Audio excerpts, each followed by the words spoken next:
পারবে না, পুলিশও পারবে না যতক্ষণ আমি বলবো। তার মানে আমার দিব্যেন্দু অধিকারীর কাছাটা খুলে আপনাদের সামনে আসলে তার রূপটা দেখানোর, আর সেই কাজই করব।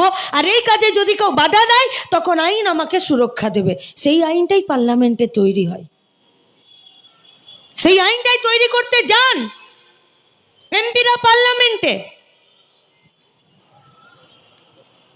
লাস্ট 10 বছরে 90টা বিল পেশ করেছে, 90টা।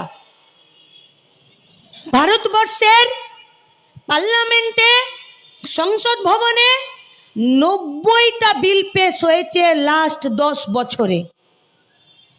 पूछिए ना दिव्येंदु साहब से कि 90 गो बिल में कोलाघाट हो या हल्दिया हो, वहाँ का एक भी श्रमिक का उसका श्रम, उसका मजदूरी, तार रेस्ट, तार বিনোদন, तार বিশ্রামের জন্য তার পক্ষে 90টা বিলের মধ্যে একটা বিল ছিল?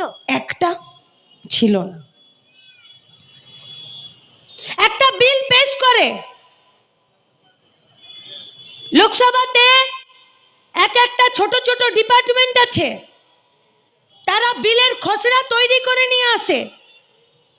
সেটা ওই যে পার্লামেন্ট আমরা টিভিতে দেখি, সেখানে সেই বিলটাকে পেশ করে, খসড়াটাকে একজন পড়ে শোনায়, তারপরে তার উপরে আলোচনা হয়, তারপরে সেটাকে রাজ্যসভায় পাঠায়। কোনোটাতে রাজ্যসভার অনুমতির প্রয়োজন, সম্মতির প্রয়োজন, কোনোটাতে শুধুমাত্র তাকে দেখিয়ে আনলেই হয়, তারপরে বিল পাস করে যায়। তাহলে একটা বিল লোকসভাতে পাতে পড়া, তার উপরে আলোচনা করা, তারপরে রাজ্যসভায় পাঠানো, তারপরে ফেরত এসে তাকে আইন তৈরি করতে আপনি বলুন না মোটামুটি কটা দিন সময় লাগতে পারে? এটা এতগুলো লোক আছে। আমি তো ছোট থেকে যত পার্লামেন্টের আর্গুমেন্ট শুনি, একটা কথাও স্পষ্ট বুঝতে পারি না, সবাই হই হই করে চিৎকার করে। যেমন এখন সন্ধ্যাবেলা পশ্চিমবঙ্গের টিভি চ্যানেলগুলোতে চিৎকার করে সবাই, আসল কথা কে কাকে কি বলছে বোঝা যায় না। তাহলে এই পরিস্থিতিতে আমার খাবার, আমার মাথার ছাদ, আমার কাপড়, আমার শিক্ষা, আমার স্বাস্থ্য, আমার কাজ, এই সম্পর্কিত যে বিলগুলো, সেই বিলগুলো পাস করতে গেলে কটা দিন সময় লাগতে পারে? 2 দিন লাগুক, 2 দিন, একটা দিনে তো হবে না নিশ্চয়ই, 2 দিন লাগুক। যে আজকে আমি শুনলাম, কালকে আমি এসে এর বিরোধিতায় কিছু কথা বলবো, আমি কিছু জেনে আসবো, তারপরে মোদী সরকারের দ্বিতীয় ইনিংসে 2020 সালে যখন এই পার্লামেন্টে এই বিলগুলো পাস হলো, 2 দিনে 15টা বিল পাস করে দিয়েছে। 2 দিনে কি আছে সেই বিলে? জিনিসপত্রের দাম কমবে না। কি আছে সেই বিলে? কয়লা এই পশ্চিমবঙ্গের মাটির নিচ থেকে সরকারিভাবে তোলা হবে নাকি বেসরকারিভাবে তোলা হবে? কি আছে সেই বিলে? কৃষকরা তার ফসলের দাম পাবে কিনা, সেখানে ভর্তুকি পাবে কিনা, সারের কালোবাজারি রোখা যাবে কিনা, কোনো একটা কৃষির কোনো একটা দোকান থেকে, চাষের দোকান থেকে কম পয়সাতে চাষের বীজ সে পাবে কিনা, তার ফসল যদি নষ্ট হয়ে যায় সেই ফসলের বীমা সে পাবে কিনা, কোনো একটা বাচ্চা ছেলে লেখাপড়া করতে গিয়ে শুধুমাত্র জাতির নামে তাকে যদি লেখাপড়া করতে না দেয় তার বিরুদ্ধে কোনো রকম অ্যাকশন নেওয়া হবে কিনা, এই সমস্ত বিলকে জলাঞ্জলি দিয়ে দেবার জন্য 2 দিনে 15টা বিল পাস করে দিয়েছে। কোথায় ছিল তৃণমূল? দিব্যেন্দু অধিকারী কোথায় ছিল? বিজেপি? যদি বিজেপির একক সংখ্যাগরিষ্ঠতা আছে, আপনাদেরকে জিজ্ঞেস করছি, যান না বুথে, যান পাড়াতে, বলুন যে 2 দিনে 15টা বিল পাস হলো। দিব্যেন্দু অধিকারীর বুকের সাহস হয়নি নিজের পাড়াতে একটা পোস্টার লাগানো যে 2 দিনে 15টা বিল অনৈতিক ভাবে, স্বৈরাচারী ভাবে বিজেপি পাস করে দিল, আমি এর বিরোধিতা করছি। বাড়িতে ভাই ভাই ঝগড়া হয়ে যাবে বয়ে বয়ে, আর মাংস আর মাছ পাঠানো বন্ধ হয়ে যাবে, পারবে না বলতে। 2 দিনে 15টা বিল,